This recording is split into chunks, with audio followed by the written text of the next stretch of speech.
Selamat datang lagi di sesi pembahasan kita. Oke, langsung aja yuk kita bedah satu bab yang, wah menarik banget ini dari bukunya Stephen R. Covey, Principle Centered Leadership. Sumber kita kali ini spesifik ya, dari bab 6. Judulnya itu loh, 6 Hari Penciptaan. Nah, misi kita sekarang ini mau coba pahami analogi keren di dalamnya, tentang gimana sih pertumbuhan sejati itu. Dan kenapa jalan pintas tuh ya seringnya malah nggak berhasil gitu. Iya, betul. Yang langsung kelihatan menarik kan gimana Covey itu ngambil konsep, ya bisa dibilang kuno lah ya, kisah penciptaan 6 hari, tapi dipakainya itu bukan buat diskusi teologi, sama sekali bukan.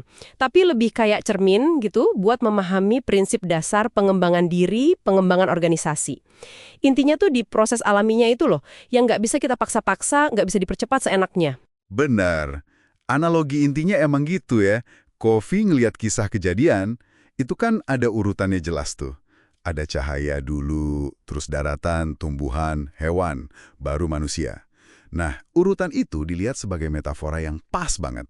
Pertumbuhan yang asli, yang beneran, kata dia, selalu ikutin tahapan. Nggak bisa lompat. Ya kita ngalamin sendiri lah ya, baik kan merangkak dulu baru jalan. Anak sekolah belajar tambah kurang dulu, baru aljabar, ya kan?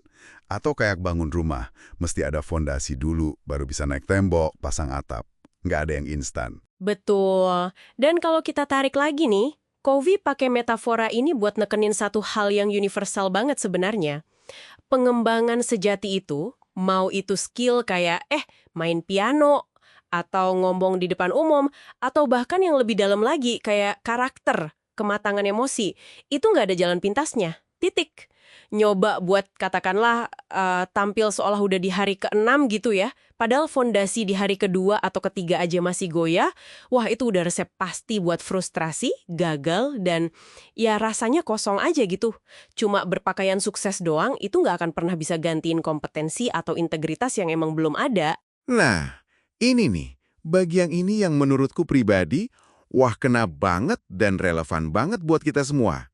Covey itu nekenin banget bahayanya banding-bandingin diri. Kenapa coba?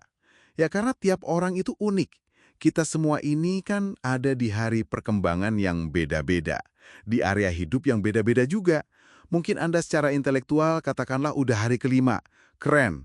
Tapi secara emosional mungkin baru di hari ketiga atau malah kedua. Nah, bahaya kalau kita bandingin hari ketiga emosional kita sama hari keenam intelektual orang lain.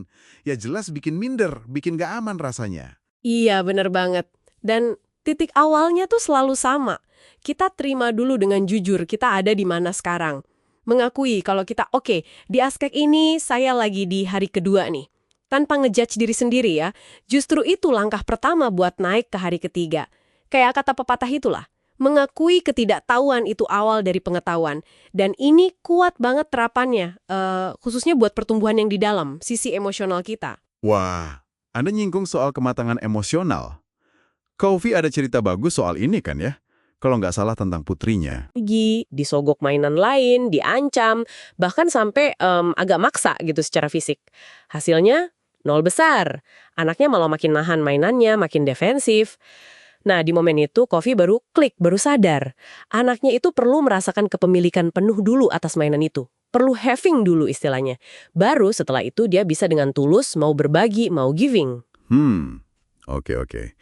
Pelajaran penting banget ya soal kepemilikan psikologis dulu sebelum kita bisa murah hati. Dan ini nyambung ke bahaya lain yang Covey bahas juga kan, soal meminjam kekuatan itu. Tepat sekali. Upaya Covey maksa anaknya itu, yaitu contoh meminjam kekuatan. Kekuatan dari mana? Ya dari posisinya sebagai orang tua, dari otoritasnya.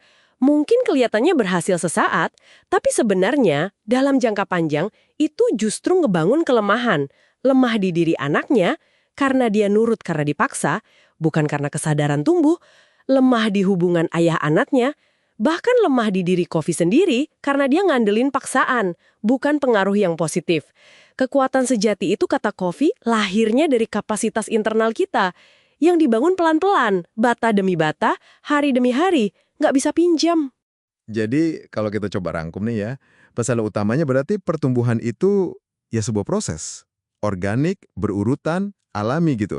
Nggak bisa kita rekayasa, nggak bisa dipercepat, nggak bisa dipotong kompas, harus hargai tiap tahapannya, dan mulai dari ya posisi kita sekarang ini ada di mana. Persis, dan intinya tuh bukan cuma soal sabar numbu aja ya, tapi lebih dalam lagi, memahami bahwa kalau kita maksa lompat ke tahap berikutnya, itu justru secara aktif bisa merusak fondasi yang lagi dibangun.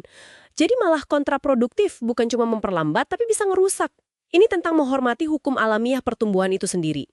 Oke, lantas apa artinya ini semua buat Anda nih, yang lagi dengerin? Analogi 6 hari penciptaan ini kayak pengingat yang kuat lah ya. Hormati proses alami dalam segala hal yang pengen Anda tumbuhkan. Mau itu skill baru di kerjaan, mau hubungan yang lebih dalam sama pasangan, atau ya, ngebangun karakter diri yang lebih kokoh. Nggak ada aplikasi instan buat hal-hal penting kayak gini. Ini mungkin bisa bawa kita ke satu pertanyaan buat direnungkan ya, penting nih kayaknya.